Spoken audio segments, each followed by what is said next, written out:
Tonight, the comedy of Nick Beaton. Please welcome Nick Beaton.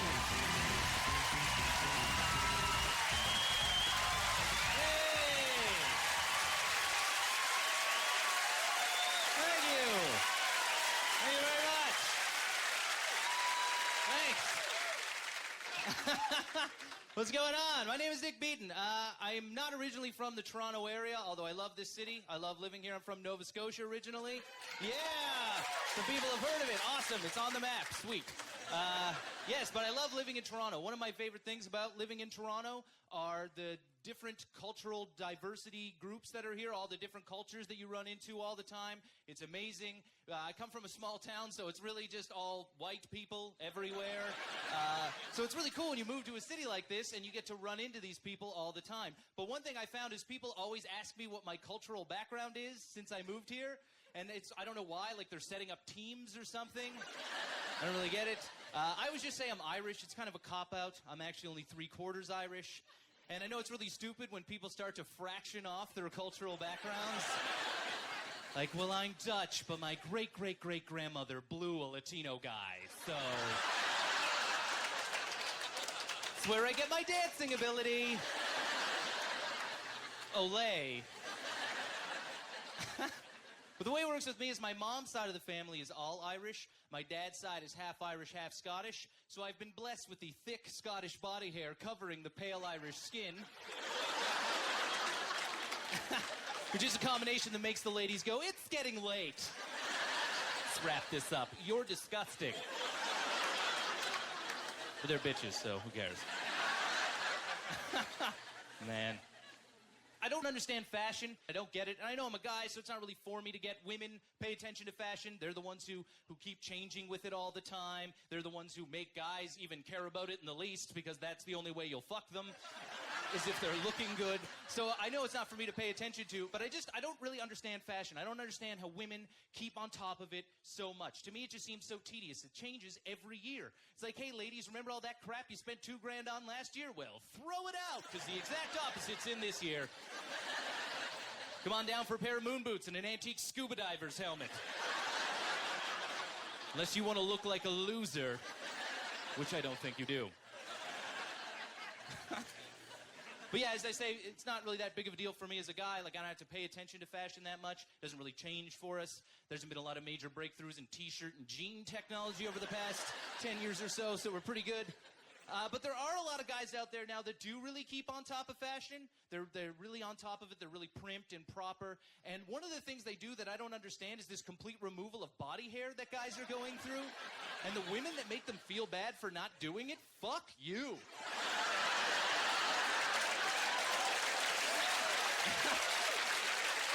That is bullshit. Women, you have to come to an understanding. Men have body hair. If you want somebody without body hair, try a 14-year-old boy. I think you'll find them very willing participants. When I was 14, if a 22-year-old girl came up to me and asked me out, I would pass out from all the blood in my body, rushing to my penis at once. I have to call in reserves, be like, all right, guys, this is the penis. This is not a dress rehearsal. We are getting an actual shot at vagina. Reroute all available blood to me. Take it from the liver, take it from the lungs. I do not care where you get it. Hell, take it from the brain. Any decisions you have to make, I, the penis, will guide you. Hell, take it from the right hand. We're not going to be using that prick tonight. Come on.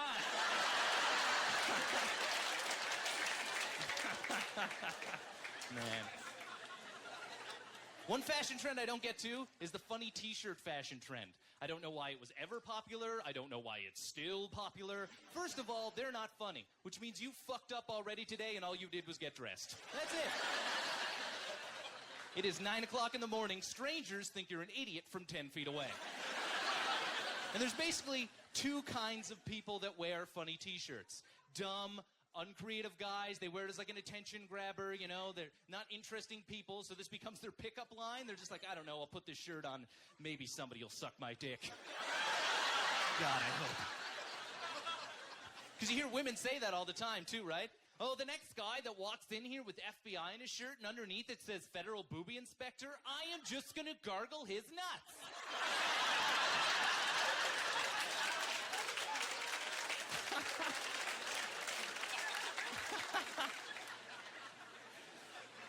And the other kind of person that wears funny t-shirts are women that wear stuff written across their breasts like, don't look at these, or hope you got an eye full. Clearly trying to divert attention away from their breasts. Because I know when I don't want people to look at my dick, I usually wear bicycle shorts and jam a road flare in my crotch.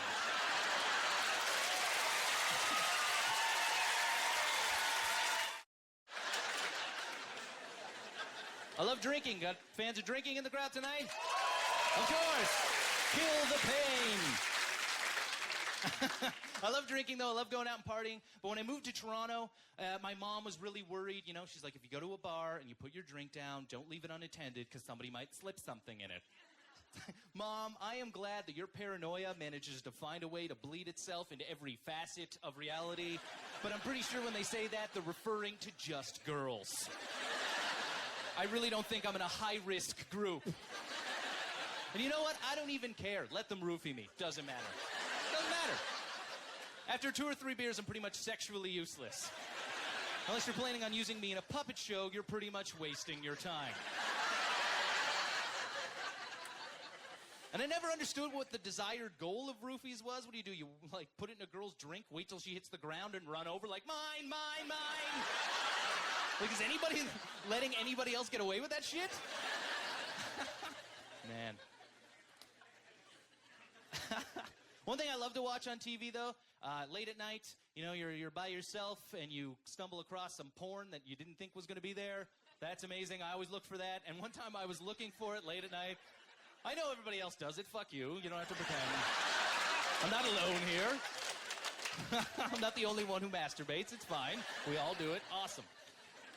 So I'm looking for a show, and I come across sex TV, and I'm like, this is perfect. It has sex. It's on TV. It's exactly what I'm looking for.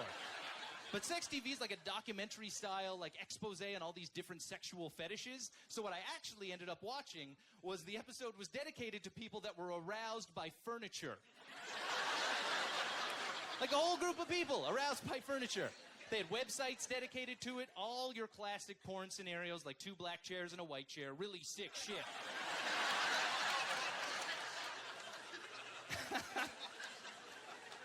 And I was watching this thing, I was like, this is the most appalling thing that I have ever seen. That this is the point that we've reached in society where this is how people have to get off. Like, I thought it was the most disgusting, stupid, ridiculous thing I had ever seen. And after I finished jerking off, I turned it off right away. Said, no, this is enough, and I'm done. So there's really no point in continuing. That's the way it works with all porn, though. Porn immediately becomes the dumbest thing you've ever seen as soon as you're done jerking off. You're just like, oh, this is stupid. Oh, my God. Protagonist was so weak in that piece of shit. Get a script, guys. Come on. Oh, man. So I watch a lot of movies. That's one thing you can do if you don't like watching TV, you watch movies. But they're annoying, too. I don't know why in movies they always use the same devices to portray something. You know, like they always have to... Many movies use the same type of thing just to show what's going on or whatever. And one thing, I don't know why, the only way they can show a guy's been through a rough time in a movie is by giving him a beard. Where did that come from? Why? Like, if you're watching a movie and it says 6 months later and you see the same guy you just saw with a beard, you know this man has seen some shit. It's gotten to the point where it's thrown off my whole perception on reality, too. I see a guy in the street with a beard and I'm just like, man, I'm sorry. Did your family die? Was your partner killed? I don't know. You have a beard. You look sad. And I actually read a poll on the internet. Apparently, 1 in 3 males are shaving their testicles. And I figure if your family is wiped out by a crime lord, that's probably the first area that you're going to let slide. It's like, John's taking this pretty hard, eh? He's got that beard. Yeah. You should see his balls. Wow. They are thick and bushy. It's disgusting.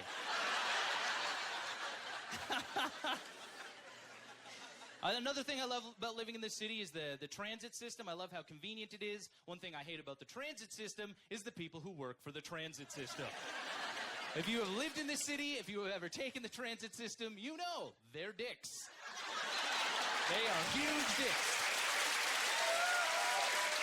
And this is my chance. I have a microphone. It is my chance to get back at them. Because every time you ask for change, you ask for directions, you can't really speak English, you get within 5 feet of them, they're a dick to you. That's how they respond to everything. And I don't know how many people saw this a little while ago. They put up this poster in the subway, the 5 reasons why transit runs slowly in the city. All 5 reasons, blaming the passengers. There's a great business philosophy. The customer is always wrong. Yeah, if it weren't for those passengers, we'd get from point A to point B a lot quicker. They just slow shit down. Me and a train, the way it should be, just me and a train on the open rails.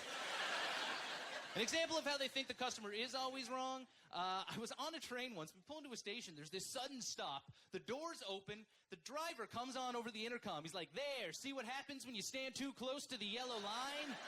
Like, did we just hit somebody with the train?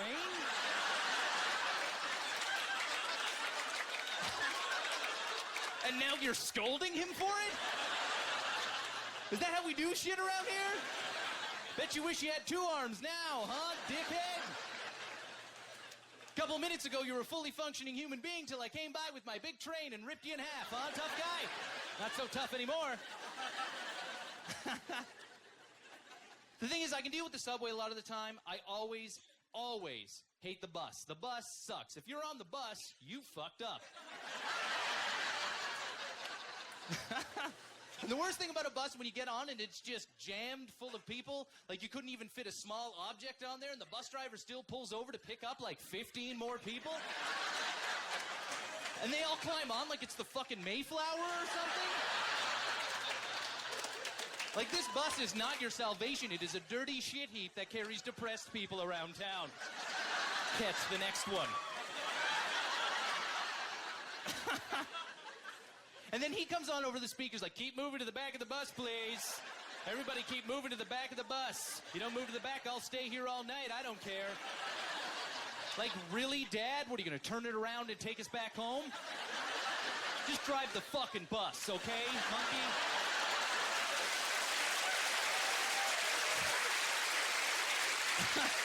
It's a straight line. We dumbed it down pretty good for you.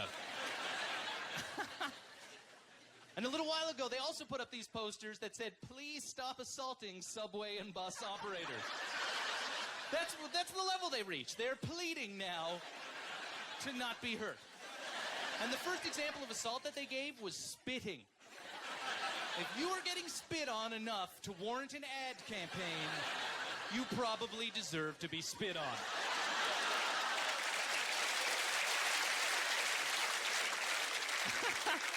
Why not try being a nicer person?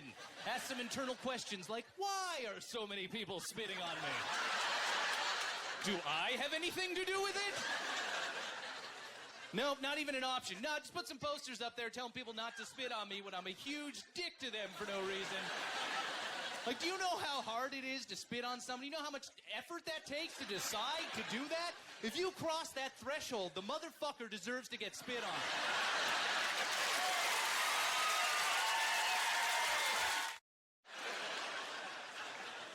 I was involved in a casual sex relationship not too long ago with a human female, so bonus.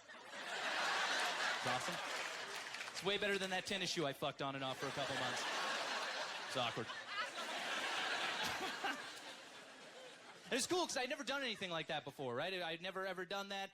But we were talking one time, we were laying in bed and we were talking and she wanted to know what was kind of going on, and the conversation went to, where is this going? So I pretended to be asleep, but apparently that didn't work, so I had to deal with the problem. And she got mad. She's like, you know, I don't need a fuck buddy, okay? And then she realized what she said. She kind of took a step back. She's like, I'm sorry, you know, I didn't mean to hurt you or objectify you. I'm really sorry. It's like, I'm not a chick. I really don't care. You can refer to me as flat out penis if you want to. Does that make this easy for you? I'm gonna go get some penis this weekend. Please pass the salt, you penis. It's all good. I really don't care. Objectify me. Put some miles on my dick. I know how to use it. Do you? That's the question.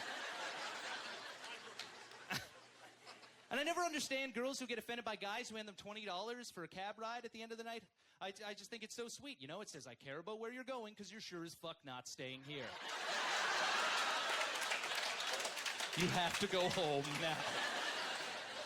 If I wake up next to you tomorrow, I will be thoroughly depressed. Because then you always have to go for that awkward breakfast with this complete stranger the next day. You know, you're just like, they're sitting across from you, like, what kind of music do you listen to?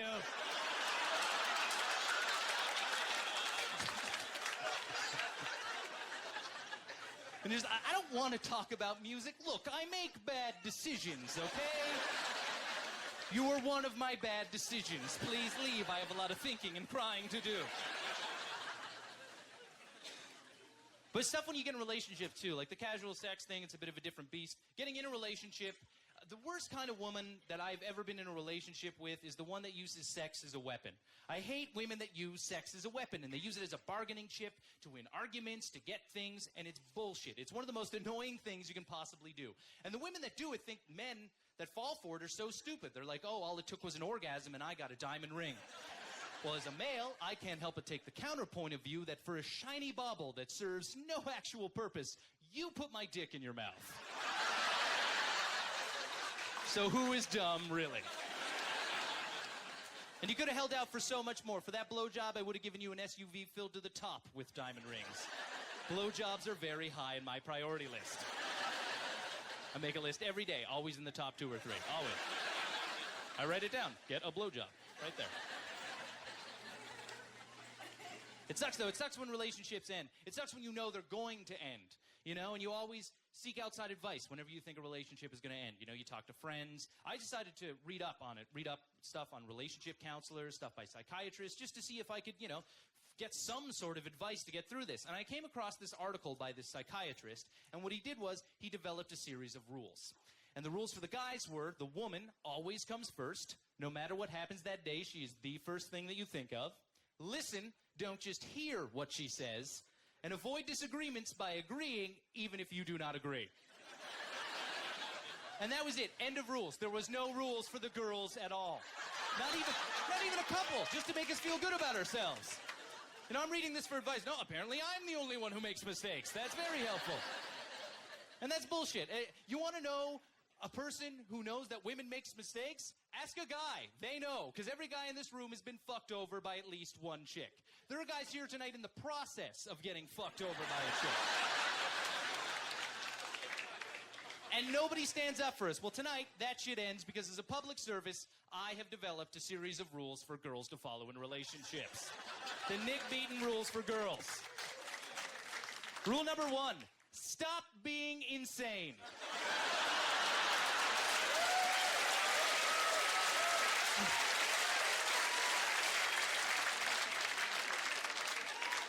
Why don't you try that one on for size? Come and join us, Insanity.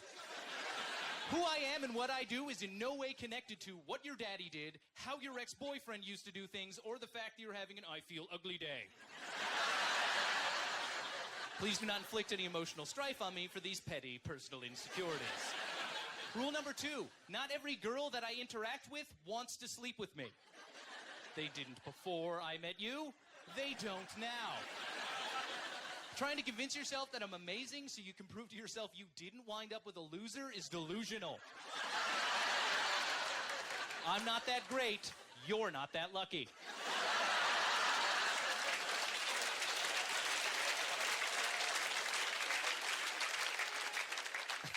Rule number 3, Rocky, Die Hard, and every Schwarzenegger movie ever made are fucking awesome. Case closed. They're not pointless and barbaric, and I haven't seen this one a million times before. It's 20, and every time I watch it, I understand more of the subtleties of RoboCop's character. He's a RoboCop. That's it. And just because a movie has a guy like Jake Gyllenhaal in it crying doesn't make it deep. It makes him a pussy who's acting in a shitty movie.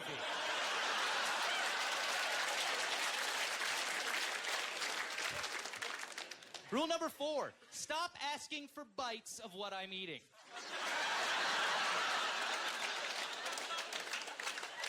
Remember we went to the restaurant a little while ago? I was like, hey, you want something to eat? That wasn't a goddamn test.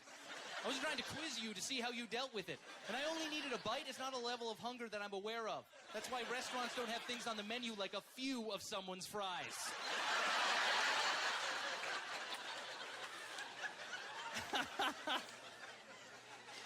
And the fifth and final rule for girls in relationships, all those guys that you hang around with that are just friends want to just bang you.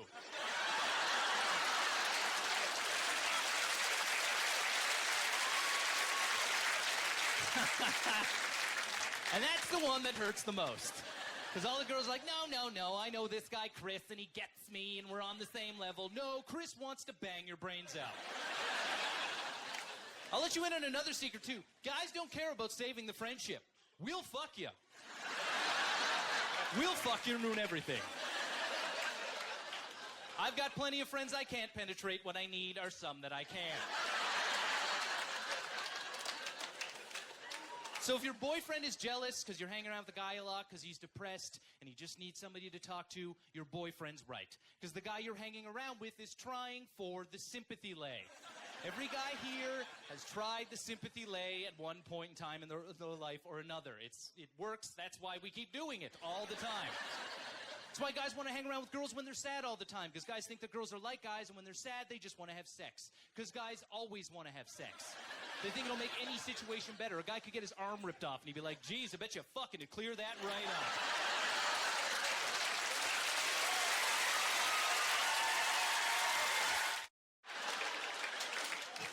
All right, guys, thanks a lot. You've been awesome. Thank you.